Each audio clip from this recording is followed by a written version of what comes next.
വളർത്തുവാൻ കഴിഞ്ഞിട്ടില്ല. എന്തിനേറെ പറയുന്നു, ഈ മദ്യം നമ്മുടെ സമാധാനത്തെ കെടുത്തിക്കൊണ്ടിരിക്കുകയാണ്. സ്കൂളുകളിലും കോളേജ് ക്യാമ്പസുകളിലുമൊക്കെ മയക്കുമരുന്നിന് ലോബി വർദ്ധിച്ചു വരികയാണ്. അതിന്റെ ഹ്യൂജായിട്ടുള്ള വിൽപ്പനക്കാർ വർദ്ധിച്ചു വരികയാണ്. ഇതിനെയൊക്കെ തടയിടുവാൻ വേണ്ടിയാണ് നമ്മുടെ സർക്കാരും നവോത്ഥാനമുള്ള ആൾക്കാരും ഒക്കെ പ്രസംഗിക്കുന്ന. പക്ഷേ അതിതുവരെയും നിരോധിക്കപ്പെടുന്നില്ല. അതിതും വർദ്ധിച്ചു വരികയാണ്.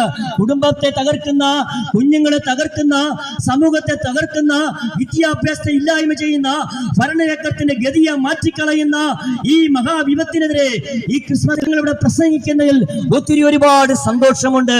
ഇവിടെ നമുക്ക് നഷ്ടമായത് ശാസ്ത്രമല്ല, ശാസ്ത്രം വളർന്നു വന്നിരിച്ചുകൊണ്ടിരിക്കുകയാണ്. നോക്കണമേ, കാലത്തിന്റെ തേരോട്ടത്തിൽ പിടഞ്ഞു വീഴുന്ന മനുഷ്യനും സൂര്യതാപത്താൽ അന്തരീക്ഷത്തിൽ ലയിച്ചുചേരുന്ന മഞ്ഞുതുള്ളികളും ക്ഷണികമാണ്. മനുഷ്യന്റെ ആയുസ് എന്ന് പറയുന്നത് 70 അല്ലെങ്കിൽ ഏറെയായാൽ 80 മാത്രമാണ്. നമുക്ക് തുച്ഛമായ ഒരു ആയുസ് മാത്രമേ ഈ ഭൂമിയിൽ നമുക്ക് ജീവിക്കുവാൻ ദൈവം അനുവദിച്ചിട്ടുള്ളൂ. പ്രിയപ്പെട്ടവരെ, നമ്മുടെ ജീവിതം എന്ന് പറയുന്നത് ഏറ്റവും ശ്രേഷ്ഠകരമായ ജീവിതമാണ്. ഞാൻ പലപ്പോഴും പ്രസംഗിക്കുമ്പോൾ ഇങ്ങനെ പറയാറുണ്ട്, ഞങ്ങൾ ജീവിതം എന്ന് പറയുന്നത് ഒരിക്കലും ഒരു കളിപ്പാട്ടമല്ല.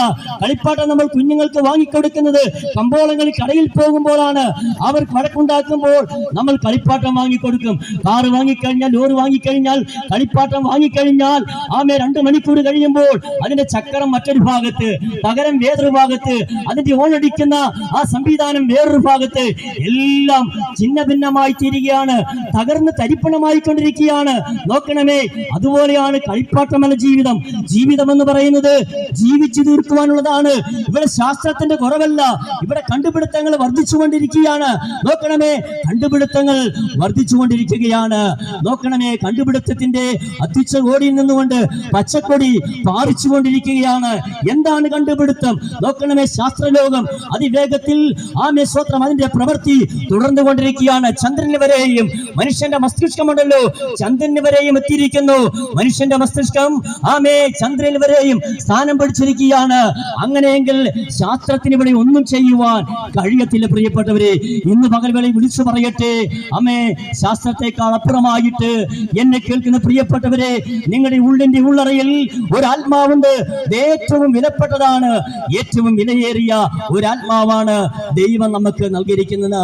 മനുഷ്യശാസ്ത്രം ഈ ലോകത്തിന് മനുഷ്യനെ വിലയിട്ടിരിക്കുന്നത് ഏകദേശം 6 രൂപ 40 പൈസ മാത്രമേ ഉള്ളൂ. എന്ന് പറഞ്ഞാൽ മനുഷ്യന്റെ ശരീരത്തിൽ നിന്നും സ്വത്രം 7 വലിയ ഇരുമ്പാണി ഉണ്ടാക്കുവാനുള്ള ഇരുമ്പുണ്ടെന്ന് പറയുന്നു. 7 ഗ്ലാസ് പഞ്ചസാര ലഭിക്കും.